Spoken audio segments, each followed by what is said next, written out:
exatamente isso pra vocês. E as ligas? Parou pra isso. E as ligas? Por que nessa confusão de CBF, de pagamento de presidente de federação, de arbitragem ruim, de falta de investimento, onde é que estão as ligas? Pra que elas servem? Isso que eu me perguntei.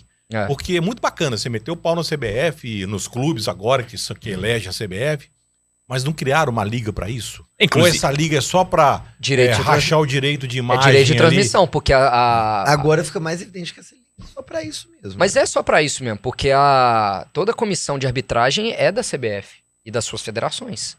Então a liga, até onde eu sei, tá, gente? A liga ela não tem tanta interferência assim. Não deveria ter?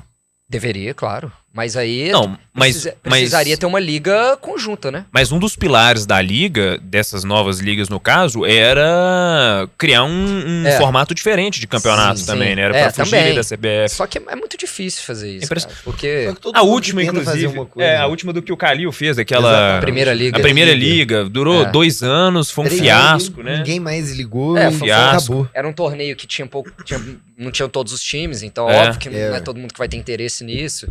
E aí não é todo mundo que vai querer transmitir isso, o torcedor não se interessa. Então, assim, tem que ser em conjunto mesmo. Mas foi interessante, teve um clássico 50-50 na primeira liga, né? Teve mesmo, 2017, é verdade. Verdade, de noite, né? Era só porque era um clássico mesmo. Foi mesmo 1x0 pro Cruzeiro. 50-50 foi o primeiro clássico 50-50 que eu fui. Foi um lance com o Felipe Santana, foi o gol da Rascaeta, né? É que ele entregou. Ele toca de cabeça pra trás. Lembro demais desse jogo. Sozinho. Nossa, comemorei muito. Cara, mas assim, eu não sei se é uma viagem minha ou não, ou se vai só fortalecer essa questão de briga por interesses únicos, mas as equipes virando SAF, será que não seria um empurrão a mais pra ter essa união? E falar assim, gente, agora nós somos uma empresa aqui, nós precisamos realmente...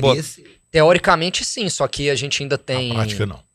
Na prática não, porque a gente ainda tem algumas SAFs, inclusive as dos respectivos clubes de Minas, que têm comportamentos de gestões amadoras. Sim. De clubes associativos. Sim. A gente depois pode até... A gente vai entrar até mais depois profundo nos jogos em si, dos dois clubes. E no caso específico do Cruzeiro, a fase ruim que o time tá vivendo, de não conseguir encaixar os times e não conseguir ganhar, não conseguir ter bons jogos, ter bons resultados e desempenho, é por causa de gestões amadoras também. Perfeito. Entendeu?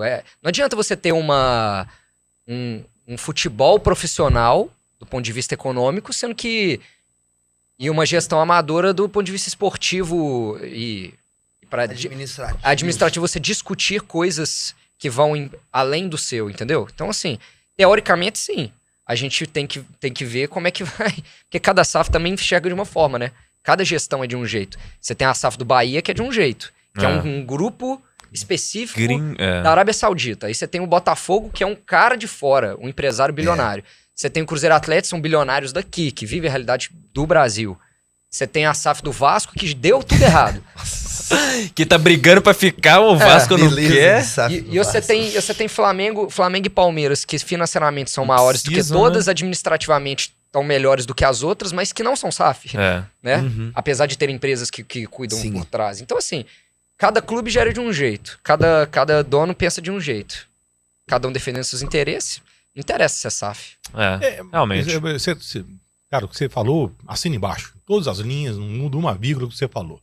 A única pergunta que eu faço, dentro do que você está até descrevendo com clareza, esse assunto do produto, do futebol, da arbitragem, da qualidade dos campos, da qualidade dos gramados, do próprio público que vai ao campo, isso não seriam assuntos que estariam acima ou de SAF, ou de associação, ou de qualquer interesse dentro do clube? Eles têm que estar acima. Não é porque eu concordo, cada clube tem uma administração, pensa de uma forma diferente. Agora, chega num ponto que a gente precisa ter, o futebol brasileiro precisaria ter uma visão de cima, nesse caso, hoje, da CBF, e, olha, ignora, você sabe, se você é associação, mesmo, não me interessa, o nosso futebol vai ser desse jeito, vai ser dessa forma, o investimento na arbitragem, vamos transformar todos os árbitros em profissionais, e aí entra a grande questão do pagamento, né? Se a CBF tem capacidade de pagar 250 mil para cada presidente de federação, isso ao longo, aí fizeram as contas, dá cerca de 80 milhões por ano, poxa, não dá para investir na profissionalização dos árbitros, deixar eles por conta disso, Porque uma coisa assim, por que o jogador de futebol treina? Por que o jogador de basquete treina? De vôlei treina? Qualquer atleta treina, né? De atletismo, de natação. Por quê?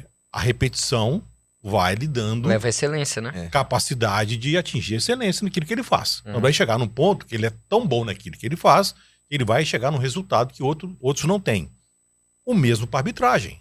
Eles têm que estar lá 24 horas treinando, respirando futebol, analisando os jogos, conversando Perfil entre de eles. jogador. Tem uma comissão que, olha, chega uma decisão aqui de interpretação, vale para todo mundo. Não é. Mas isso eu acho que constantemente. Acho que esse é um dos constantemente. principais problemas, inclusive, de arbitragem. É o fato de cada um ter o seu critério. Pois é. Isso Exatamente, isso cada um tem o seu desvirtua. critério. Porque aí você tem um cara como esse aí, o Abate Abel, que apitou do Atlético, que parece ser um cara que, pelo menos a parte do jogo que eu assisti, não vou ficar marcando qualquer faltinha, vou deixar o jogo correr. Aí você vai pra um outro jogo que é um cara que Qualquer contato, parando o cara para. Aí, putz, isso atrapalha completamente o espetáculo. Demais. E aí isso vai muito de encontro com o que você falou da preparação que a CBF cortou. Saiu, inclusive, depois do jogo do Cruzeiro, que o Marcelo de Lima Henrique lá, ele... Foi pra geladeira, né? E ele tava, tipo, fora de preparo. Tipo, Entendi. sem condicionamento físico, Entendi. parece que falaram. Pô, é um Como é que esculacho. entra em campo? isso, Bizarro, sabe? né? Como é É que esculacho. entra em campo O cara não negócio consegue desse? acompanhar as jogadas. Aí ele não tem a visão outra? clara de nada. A geladeira resolve? Não, ele vai apitar uns joguinhos de Série B aí, daqui a pouco ele tá na Série A de novo. Botou na geladeira do Cruzeiro e do Palmeiras e Sport também. Isso, né? ele foi também. Ele foi também, que eu Daqui não a lembro. pouco esse cara não de volta. resolve. Vocês lembram de um técnico, um árbitro que apitou um clássico do Corinthians e Palmeiras tem muito tempo, que um cara do Corinthians faz uma falta e ele vai lá e expulsa um outro jogador, porque ele tipo, tava de costas, aí ele não viu que tinha feito a era falta. Acho que é aquele Gabriel. Foi o volante. Gabriel, exatamente. Lembra? Que puxou, ele fez a falta puxando. Não, um outro cara fez a falta. Isso, Ele ele foi lá, expulsou o Gabriel, é isso expulsou o mesmo. cara. Foi- Esse cara foi pra geladeira, esse árbitro, apitou uns joguinhos de Série B assim, ficou um tempinho sem apitar, passou umas rodadas e já tava na Série A de novo. E vai ficar assim, não vai É mudar. sempre assim, É sempre assim. Tem pelo menos... A impunidade sei lá, em todos os âmbitos no Brasil.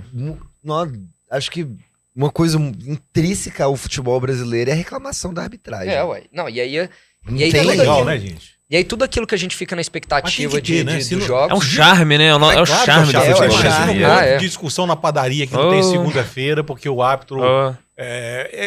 Mas não é muito mais legal quando discute o jogo? E sabe o que é o mais bizarro? Pois é, mas Eu o acho, brasileiro, ele gosta. Eu acho que historicamente, né? Eu acompanho futebol, tem um pouco mais tempo de vocês. Sou 2, 3 anos mais velho só. Mas um dos charmes do futebol é esse. É você poder ter discussão no dia seguinte. Na época que não tinha o VAR, isso era muito saudável. Porque, poxa, o juiz também tá lá dentro, tá vendido. Às vezes ele viu, às vezes Pô, ele não viu. impedimento É um errado ser ali, humano. realmente. Marcar isso aí era normal. Então, assim, a discussão sobre o erro da arbitragem, ela era saudável até o ponto de vista que você entendia que o árbitro era um ser humano.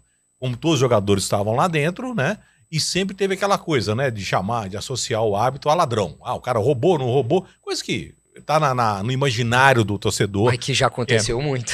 Sim, já tivemos, mas tá muito mais no imaginário do torcedor do que... Tem história. Não, mas tem história mas comprovada. eu acho também. que é Foi mais polícia. imaginário. Né? A gente por já exemplo. teve casos desses. Claro, não é a regra. Não é a regra, né? Mas Mas o que acontece hoje? A gente tá nessa briga com a arbitragem porque tem o VAR. E com o VAR, não era para acontecer lances do tipo da expulsão do Cruzeiro contra o Internacional, do Jonathan. Não era para acontecer. Inclusive no lance do pênalti do Palmeiras, o vídeo, o árbitro de vídeo fala... Não, o jogador toca a bola, mas não muda a direção. Claro que muda. A bola ia na direção e mudou muito. Ele pega a bola. Agora, se na sequência o jogador do Palmeiras tropeça nele, pega nele, o bate nele, caiu, né? Faz parte do jogo. Cavou a falta. Então, o cara não viu isso. Ele viu, interpretou errado, né? A gente não sabe se tem má fé não. E pra apimentar mais a nossa discussão, tem as bets. Que agora é um outro problema, né? Até que ponto alguém marca dentro do campo um jogo ou o VAR revisa um lance dentro do jogo. Pegaram o dia, não sei, alguém dentro da cabine do tem VAR com um aplicativo, aberto, né? Isso foi tem lá um jogador do Juventude que tá... fora do Brasil. O Enio, né? Ele tá sendo investigado também, porque... Tivemos vários já. Não.